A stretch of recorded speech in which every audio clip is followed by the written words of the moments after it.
আসসালামু আলাইকুম রহমতুল্লাহি ওবরকাতুহু। সম্মানিত দর্শক, সম্প্রতি একটি ভিডিও করেছি আমেরিকা নিয়ে। আমেরিকা পরাজিত।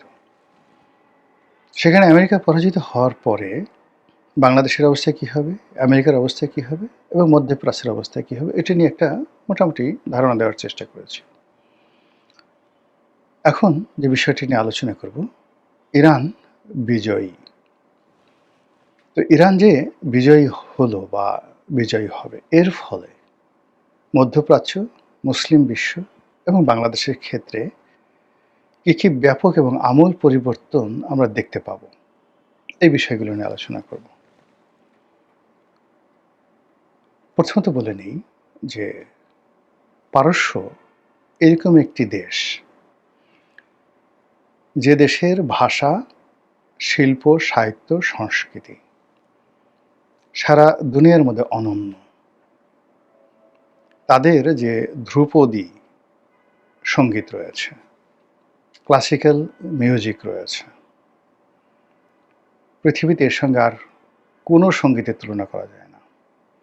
যেমন ভারতে উস্তাদ আলাউদ্দিন খাঁ, তারপর আয়েত আলী খান, তারপর আকবর আলী খান, পণ্ডিত রবিশঙ্কর, কিংবা ধ্রুপদী যে ক্লাসিক্যাল যে ড্যান্স, সেখানে উদয় শঙ্কর, বীর্য মহারাজ, মানে এই যুগের আদি যুগে যদি যান, সে তানসেন থেকে শুরু করে আরও অনেককে আপনি পাবেন। তো সেদিক থেকে যদি আপনি ইউরোপে যান, তাহলে আপনি সেখানে বিটোভেনকে পাবেন ক্লাসিক্যাল মিউজিকে। তো সেই বিটোভেন বা ভারতের যে ধ্রুপদী সঙ্গীত, এর চাইতেও বহু গুণে পারস্য ধ্রুপদী সঙ্গীত সারা পৃথিবীর সঙ্গীতের রুট। মানব সভ্যতায় যে আর্য সভ্যতা বলা হয়, যেখান থেকে শুরু, আমরা যেমন ব্যাবিলিয়ন সভ্যতা বলি, আশেরীয় সভ্যতা বলি, এই সভ্যতাটার যে আদি উৎস, সেটা পারস্য থেকে। এমনকি এই যে আমরা পাহাড়ে আশ্চর্য রকম কিছু ছাগল দেখি, পাহাড় বেয়ে বেয়ে ওঠে, এই যে জাগ্রস পর্বতমালাতে যে ছাগল, পৃথিবীর প্রথম ছাগল যে প্রজাতিটি, এটি পারস্য থেকে তৈরি হয়েছে। এর আগে পৃথিবীতে কোথাও ছাগল ছিল না, সেই পাহাড়ি ছাগল, বন্য ছাগল। রাজনীতি যদি ধরেন, পৃথিবীতে রাজনীতিটা শুরু হয়েছে পারস্য থেকে। পারস্যের আগে পৃথিবীতে কোনো রাজনীতি ছিল না। রাজনীতি মানে রাজনীতি, রাজা, রাজ্য, এটা পারস্য থেকে first. Not Europe, not Africa, not Arab, not India, পারস্য। এরপরে আরো বড় রাজ্য মানে সাম্রাজ্য, যেটাকে বলা হয় ডাইনেস্টি, সেটাও পারস্য থেকে শুরু। এরপরে যে সকল লাক্সারি রয়েছে, কমফোর্ট, লাক্সারি, এর সবই পারস্য থেকে। তো এই যে জাতি গোষ্ঠীটি, তাদের নিজস্ব ভাষা, পার্সিয়ান ভাষা, তাদের সাহিত্য, সংস্কৃতি এ পৃথিবীতে অনন্য। এবং তারা হাজার হাজার বছর ধরে, একদিন দুদিন নয়, হাজার হাজার বছর ধরে সারা পৃথিবী ডমিনেট করেছে অস্ত্র দ্বারা, অর্থ দ্বারা, সভ্যতা দ্বারা, সাহিত্য দ্বারা, কৃষ্টি দ্বারা, কালচার দ্বারা, সবকিছু দ্বারা। এবং তার ফলে রাজনীতির কোর্স অফ অ্যাকশন পরিবর্তন করেছে। যেমন ধরুন, উমাইয়াদেরকে পরাজিত করে, উমাইয়ারা প্রায় 90 বছর পৃথিবী শাসন করেছে। তো উমাইয়াদেরকে পরাজিত করে এই পারস্যের যারা লোকজন, তাদের একটা পরিবার ছিল বার্মেকি পরিবার, তারা আব্বাসীয়দেরকে সামনে নিয়ে আসলো। কারণ ওই অবস্থাতে আসলে আরবের আব্বাসীয়দের হাতে যে খিলাফত দেওয়া ছাড়া তাদের উপায় ছিল না। কিন্তু পেছন থেকে তারাই এই 400 বছর চালিয়েছে। পরবর্তীতে যখন খলিফারা বাড়াবাড়ি করলো এবং শিয়া সুন্নি নিয়ে বাড়াবাড়ি হলো, এর কারণ হলো শাসকরা ছিলেন সুন্নি, তারপর সেই যে জনগণের একটা বিরাট অংশ সুন্নি ছিলেন, কিন্তু প্রধানমন্ত্রী এবং আমির উমরা যারা, তাদের একটা বিরাট অংশ ছিলেন শিয়া।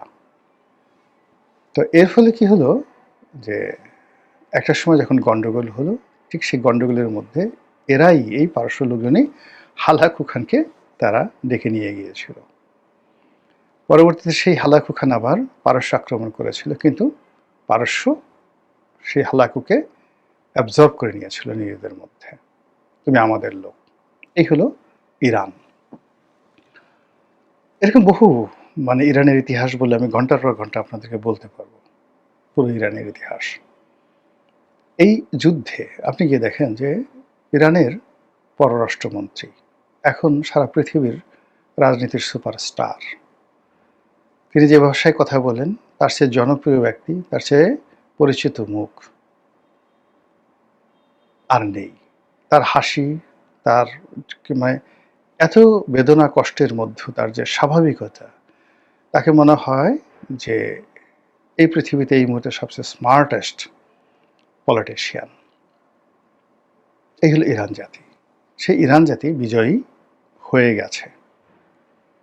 কি হবে? অনেকগুলো সম্ভাবনা।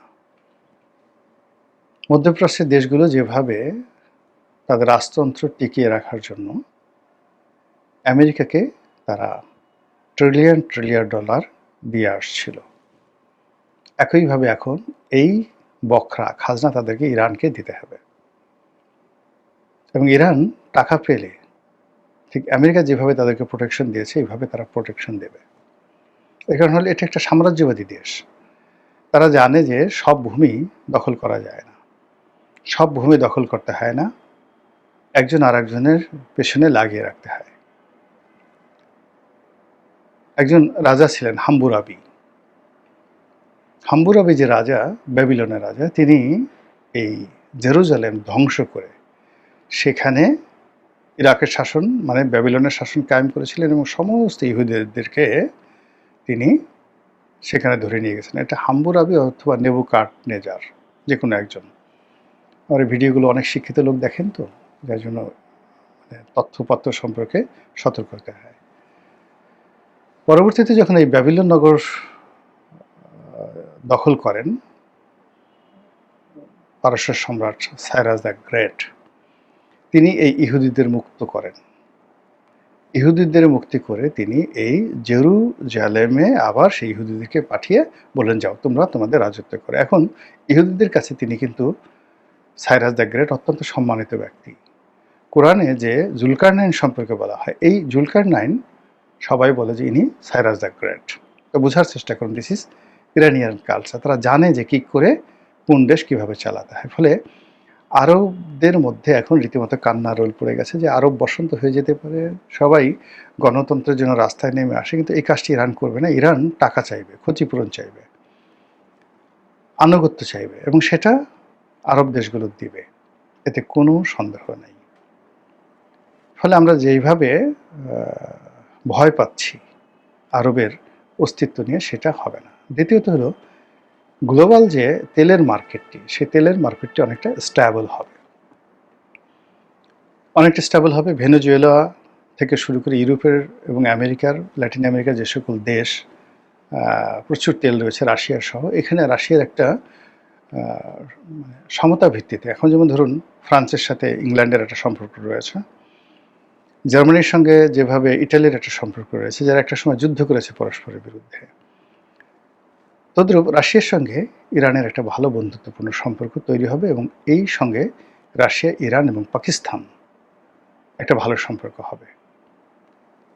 অথবা ইরান, চীন, রাশিয়া, উত্তর কোরিয়া, একটা ভালো বলয় তৈরি হবে।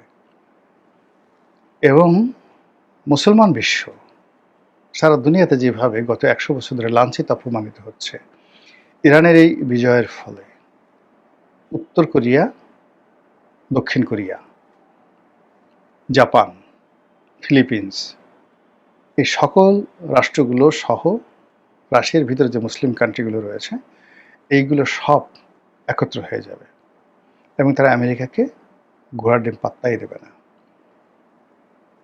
এমনকি রাশিয়া এবং ইরানের সাথে বন্ধুত্ব করার জন্য অস্ট্রেলিয়া, কানাডা এবং ইংল্যান্ড রীতিমতো লাইন দেবে। এর বাইরে যেটি হবে সেটি হলো শিয়াইজম। শিয়াইজম সারা পৃথিবীতে শক্তিমত্তা অর্জন করবে। আমাদের দেশে যে সকল সুন্নি আলেম ওলামা রয়েছেন তারা বিপদে পড়বেন। এমনিতে কিন্তু এখনো পর্যন্ত আমাদের দেশে আভিজাত্য বলতে কিন্তু শিয়াইজমই আভিজাত্যের প্রতীক। এই যে বাংলাদেশে ইসমাইলিয়া সম্প্রদায় রয়েছে, আগা খান কমিউনিটি রয়েছে। আপনি কল্পনা করতে পারেন যে আমাদের অর্থনীতিতে শিয়াদের কি পরিমাণ কন্ট্রিবিউশন রয়েছে। আমাদের তো যারা মোল্লা মাওলানা রয়েছে, যারা আহলে হাদিস রয়েছে, তারা নিজেরা যারা সুন্নি আলেম রয়েছে, যারা ওহাবিপন্থী ওয়াজিন রয়েছে, তাদেরকে আমরা সংখ্যাধিক্য দেখি, মানে পরিমাণে তাদের বেশি, হাক ডাক বেশি।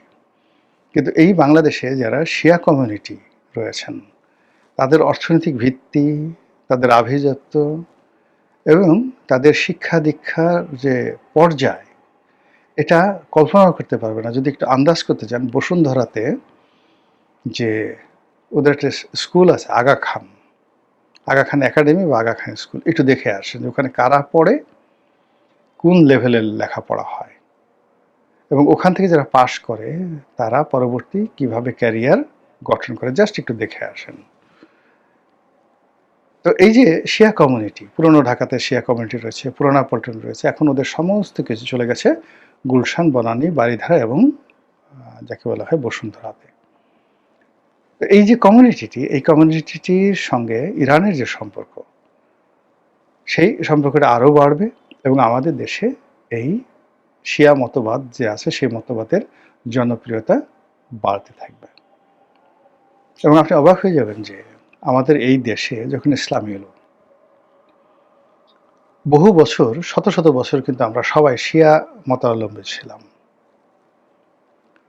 আর সম্রাট হুমায়ুন থেকে সম্রাট জাহাঙ্গীরের রাজত্বের অর্ধেকটা সময় রাষ্ট্রীয়ভাবে আমাদের রাষ্ট্রধর্ম ছিল শিয়াইজম। মানে যখন আসছে আমাদের দেশে যে সকল অলিয়াল্লাহ গাউস কুতুব আসছে, এরা তো সবাই পারস্যের লোক, সবাই শিয়া অধ্যুষিত মানে এলাকার লোকজন। এবং যেই সময়টাতে আসছে তখন পৃথিবী চালাতো শিয়ারা। যেমন হযরত শাহজালাল রহমতুল্লাহ আল্লাহ যখন আসছেন, তখন মধ্যপ্রাচ্য চালাতো শিয়ারা, ইরান চালাতো। আবার মধ্যযুগে যে সময়টাতে সুলতান মাহমুদ, গজনীর সুলতান মাহমুদ, তারা যে আসছেন, মোহাম্মদ ঘুরি আসছেন, কুতুবুদ্দিন আইবেক আসছেন, তখন শিয়াইজম চলছে, শিয়াদের আধিপত্য ছিল। মুঘলরা যখন আসছে, শিয়াইজম ছিল তখন আমাদের এইখানকার, কিন্তু ওটাকে রাষ্ট্রধর্ম করার জন্য সম্রাট হুমায়ুনকে প্রেশার ক্রিয়েট করে পারস্যের সম্রাট তাকে দ্বারা এটাকে রাষ্ট্রধর্ম হিসেবে স্বীকৃতি দেওয়া হয়। তাহলে গেল দেখুন হুমায়ুনের পর আকবর এলেন। আকবরের পুরো সময়টা প্রায় 53 বছর এটা ছিল সেই রাষ্ট্রধর্ম। তারপর হুমায়ুনের পরে যে 5 বছর ছিলেন শেরশাহ, তখনও শিয়াইজম ছিল রাষ্ট্রধর্ম। সম্রাট জাহাঙ্গীরের জমানার মাঝামাঝি সময়, অর্থাৎ তিনি প্রায় 20 বছর বা 22 বছর ক্ষমতা ছিলেন, সম্ভবত মাঝামাঝি সময়, একজাক্টলি আমি ডেটটা এই মুহূর্তে বলতে পারছি না, মাঝামাঝি সময়টিতে এই রাষ্ট্রধর্ম তিনি সুন্নিয়তে নিয়ে যান। এরপর থেকে আমরা এই মানে আমাদের দেশের যে আহলে সুন্নাত ওয়াল জামাত এর যে বিস্তার, এটা এই সময় ঘটতে থাকে। এই হলো ইতিহাস। তো সেই ইতিহাস আবার পুনরাবৃত্তি হবে, আবার ঘটবে। ফলে সব মিলিয়ে আমি বললাম যে কৃষ্টি, কালচার, সঙ্গীত, রাজনীতি, অর্থনীতি, সব কিছুতে ইরানের যে এই বিজয়ের যে একটা সুদূর প্রসারী ফল আমরা দেখতে পাব, সেটা কেমন হবে আল্লাহই ভালো জানেন। আল্লাহ আমাদের সবাইকে হেদায়েত দান করুন এবং হেফাজত করুন। আসসালামু আলাইকুম ওয়া রাহমাতুল্লাহি ওয়া বারাকাতুহু।